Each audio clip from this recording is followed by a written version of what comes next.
Good morning বন্ধুরা। আজ 27শে August বুধবার। আজকের সকালের আসাম তথা সমগ্র বরাক উপত্যকার গুরুত্বপূর্ণ খবরগুলি হলো: রাজ্যে আবারও এনআরসি প্রক্রিয়া শুরু নিয়ে বড় ঘোষণা করলেন মুখ্যমন্ত্রী ডক্টর হিমন্ত বিশ্ব শর্মা। গতকাল এক সাংবাদিক সম্মেলনে মুখ্যমন্ত্রী হিমন্ত জানিয়েছেন, পূর্বের এনআরসির নামে জনসাধারণকে টুপি পরিয়েছেন প্রতীক হাজেলা। বিভিন্ন খেলার মধ্যে প্রস্তুত হয়েছে এনআরসি। সবাই মিলে পাবলিককে টুপি পরিয়েছেন, তাই এনআরসি প্রক্রিয়ায় শীঘ্রই সংশোধন করা হবে। মুখ্যমন্ত্রী ডক্টর হিমন্ত বিশ্ব শর্মা জানিয়েছেন যে পূর্বের এনআরসিতে অনেক ত্রুটি আছে, তাই এর সংশোধন করতেই হবে।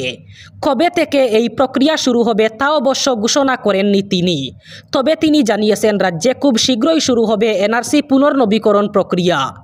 উল্লেখ্য, গত কয়েকদিন আগেই সুপ্রিম কোর্ট অসমে এনআরসি পুনর্নবীকরণ প্রক্রিয়া নিয়ে সবুজ সংকেত দিয়েছিল। এবার মুখ্যমন্ত্রী হিমন্ত বিশ্ব শর্মার ঘোষণার পর এটাই স্পষ্ট যে রাজ্যে এনআরসি প্রক্রিয়া পুনর্নবীকরণ শুরু হওয়ার সময়ের অপেক্ষা মাত্র। আর মাত্র কিছু সময় পর রাজ্যে শুরু হবে সবচেয়ে বড় উচ্ছেদ অভিযান। আজ সকাল 8টা থেকেই শুরু হবে এই উচ্ছেদ অভিযান। ইতিমধ্যে ওই জায়গায় উপস্থিত হয়েছেন জেলা কমিশনার। আজ সকাল 8টা বাজার সঙ্গে সঙ্গেই চলবে বৃহৎ উচ্ছেদ অভিযান। 28 বিঘা জমি বেদখল মুক্ত করতে ইতিমধ্যেই প্রস্তুত হয়েছে নোয়াগাঁও প্রশাসন। জানা গেছে, এর আগেই প্রায় বেদখলকারীরা নিজেই নিজের ঘরে চালিয়েছেন বুলডোজার। জেলায়ুক্তের ঘোষণার পরেই গাড়ি গাড়ি করে নেমেছে প্রশাসনের লোক। জানা গেছে, নোয়াগাঁওয়ের জুরিয়ার বলিকটিয়া এবং জেঙ্গনিতে চলবে প্রশাসনের বুলডোজার। বটদ্রবা মৌজার বালিসত্র কিচামতের 3 নম্বর সরকারি দাগের জেঙ্গনি তিনিয়ালিতে চলবে উচ্ছেদ। সরকারি হাসপাতালে ওষুধ না পেলে এবার থেকে অভিযোগ জানাতে পারবেন হোয়াটসঅ্যাপে। এখন থেকে হোয়াটসঅ্যাপে পাবেন ঔষধ। আপনার প্রেসক্রিপশনটি হোয়াটসঅ্যাপে সেন্ড করলেই পেয়ে যাবেন ঔষধ। রাজ্যে ঔষধ সরবরাহের জন্য নতুন হোয়াটসঅ্যাপ নাম্বার চালু করল সরকার। এসে গেল সেই হোয়াটসঅ্যাপ নাম্বার। শুধুমাত্র আপনার প্রেসক্রিপশনটি এই হোয়াটসঅ্যাপ নাম্বারে সেন্ড করলেই পেয়ে যাবেন ঔষধ। হোয়াটসঅ্যাপ নাম্বারটি হচ্ছে 9864541430। অসমের স্বাস্থ্য বিভাগের নতুন সংযোজন। হোয়াটসঅ্যাপের সাহায্যে আপনি জানতে পারবেন যে আপনি যে হাসপাতালে গেছেন ওই হাসপাতালে আপনার প্রয়োজনীয় ঔষধ আছে কিনা। সরকারি হাসপাতালগুলিতে যদি আপনি আপনার প্রয়োজনীয় ঔষধ না পান তাহলে অভিযোগ জানাতে পারবেন হোয়াটসঅ্যাপে। আপনার প্রেসক্রিপশনটি এই হোয়াটসঅ্যাপ নাম্বারে সেন্ড করতে হবে। সরকারি হাসপাতালগুলিতে 100% উপলব্ধ হবে বিনামূল্যে ঔষধ। 4873টি আয়ুষ্মান আরোগ্য মন্দিরে পাওয়া যাবে 30টি অত্যাবশ্যকীয় ঔষধ। 1018টি প্রাথমিক স্বাস্থ্যকেন্দ্রে পাওয়া যাবে 125টি অত্যাবশ্যকীয় ঔষধ। চিকিৎসা মহাবিদ্যালয় হাসপাতালগুলিতে উপলব্ধ হবে 352টি ঔষধ। রাজ্যের 99% চিকিৎসালয়ে উপলব্ধ হয়েছে অত্যাবশ্যকীয় ঔষধগুলি। অবশেষে ঘোষণা করা হলো বড়োল্যান্ড টেরিটোরিয়াল ডিভিশন অথবা বিটিসি নির্বাচনের তারিখ। মুখ্যমন্ত্রী ডক্টর হিমন্ত বিশ্ব শর্মা একদিন আগেই ঘোষণা করেছিলেন যে আগামী 2-1 দিনের মধ্যেই ঘোষণা হবে বিটিসি নির্বাচনের তারিখ। সেই মতো গতকাল সন্ধ্যায় ঘোষণা করা হলো নির্বাচনের তারিখ। জানা গেছে, আগামী 22 সেপ্টেম্বর হবে বিটিসি নির্বাচনের ভোট গ্রহণ। এরপর 26 সেপ্টেম্বর হবে ভোট গণনা। মনোনয়ন দাখিল করার শেষ তারিখ আগামী 2 সেপ্টেম্বর। মনোনয়ন পরীক্ষা করা হবে 4 সেপ্টেম্বর। মনোনয়ন প্রত্যাহার করার অন্তিম তারিখ আগামী 6 সেপ্টেম্বর। গতকাল সন্ধ্যায় একটি বিজ্ঞপ্তি জারি করেছে রাজ্যের নির্বাচন কমিশন। সেই বিজ্ঞপ্তিতেই এইসব জানানো হয়েছে। অসমের রাজনীতিতে আবার উত্তাপ ছড়ালো কংগ্রেস সাংসদ গৌরব গগৈয়ের একের পর এক বিস্ফোরক মন্তব্য। কেন্দ্রে এবং রাজ্যে 1 দশক ধরে বিজেপির সরকার ক্ষমতায় থাকার পরও অসমে অনুপ্রবেশ থামাতে না পারার অভিযোগ তুলে গগৈ বলেন, 10 বছর ধরে ক্ষমতায় থাকার পরও যদি অনুপ্রবেশকারীরা সীমান্ত পেরিয়ে চলে আসে তবে তার দায় কার? তিনি বলেন, সীমান্ত নিরাপত্তা তো বিজেপির হাতেই, তাহলে এই ব্যর্থতার দায় তারা এড়াতে পারেন না। গগৈ স্পষ্টভাবে বলেন, কংগ্রেস দলের অবস্থান পরিষ্কার, কোনো বাংলাদেশি যেন বেআইনিভাবে অসমে বসবাস না করে।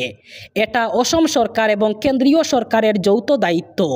তিনি হিমন্ত বিশ্ব শর্মার সরকারকে অভিযুক্ত করে বলেন, অনুপ্রবেশ ইস্যু নিয়ে বিজেপি শুধু রাজনৈতিক সুবিধা তুলছে, বাস্তব কোনো পদক্ষেপ নিচ্ছে না।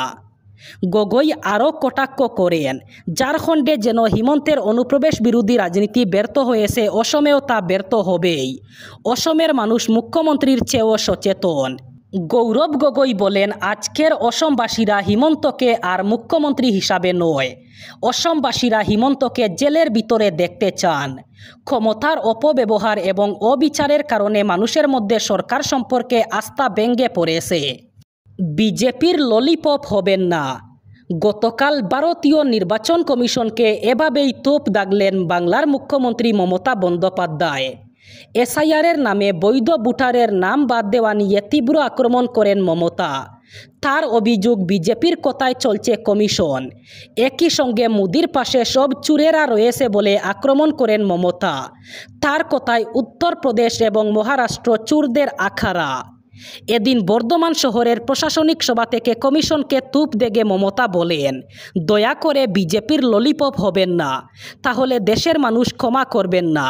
তার কথায় বারবার আসে আর বলে, বাংলায় সব নাকি বাংলাদেশিরা থাকেন। 1947 সালের পর যখন দেশভাগ হয়েছিল তখন আপনারা কি করেছিলেন? বাংলা আর পাঞ্জাব ভাগ করেছিলেন। গিয়ে দেখুন আন্দামান সেলুলার জেলে 70% ছিলেন বাংলার আর পাঞ্জাবের। তাই ওরা বাংলা আর পাঞ্জাব তৈরি করেছিল। বাংলাদেশ তো আমরা করিনি, তোমরা করেছো। আমাদের ভাষা যদি এক হয় আমরা কি করতে পারি? হঠাৎই সমস্যার মুখে রিলায়েন্স জিওর গ্রাহকরা। গতকাল বিকেলের দিকে হঠাৎই উড়ে যায় জিওর নেটওয়ার্ক। সমস্যায় পড়েন দেশের লক্ষ লক্ষ গ্রাহক।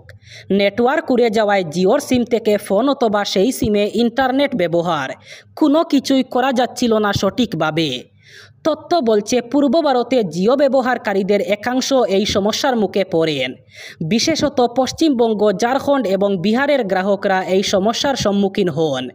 তবে শুধু জিওর মোবাইল নেটওয়ার্ক নয়, উড়ে যায় জিও ফাইবারের নেটওয়ার্কও। গতকাল অফিস টাইমের মধ্যে হঠাৎ নেটওয়ার্ক উড়ে যায় জিও ইন্টারনেট। আর বর্তমান যুগে সমাজ জীবনের সঙ্গে ইন্টারনেট যেভাবে জুড়ে গিয়েছে, তারপর ইন্টারনেট বন্ধ হয়ে যাওয়ায় তুলপাড় হয়ে যায় নেটপাড়া। এক স্যান্ডেলে মানুষ তাদের খুব উগরে দিতে থাকেন। অনেক জিও কেয়ার ও রিলায়েন্স জিওকে ট্যাগ করে পোস্ট করতে থাকেন। এবার বরাক উপত্যকার 3 জেলার আজকের আবহাওয়ার খবর। আজ অর্থাৎ বুধবার 27 আগস্ট বরাক উপত্যকার 3 জেলায় তীব্র গরমের সম্ভাবনা। আজ শিলচর কাছাড়ে সর্বোচ্চ তাপমাত্রা থাকবে 34 ডিগ্রি সেলসিয়াস এবং সর্বনিম্ন তাপমাত্রা থাকবে 26 ডিগ্রি সেলসিয়াস। শ্রীভূমি করিমগঞ্জে আজ সর্বোচ্চ তাপমাত্রা থাকবে 33 ডিগ্রি সেলসিয়াস এবং হাইলাকান্দি জেলায় আজ সর্বোচ্চ তাপমাত্রা থাকবে 33 ডিগ্রি সেলসিয়াস এবং সর্বনিম্ন তাপমাত্রা থাকবে 26 ডিগ্রি সেলসিয়াস। এই ছিল আজকের সকালের গুরুত্বপূর্ণ খবরগুলি। ভিডিওটি অবশ্যই লাইক করবেন এবং চ্যানেলটি সাবস্ক্রাইব করবেন।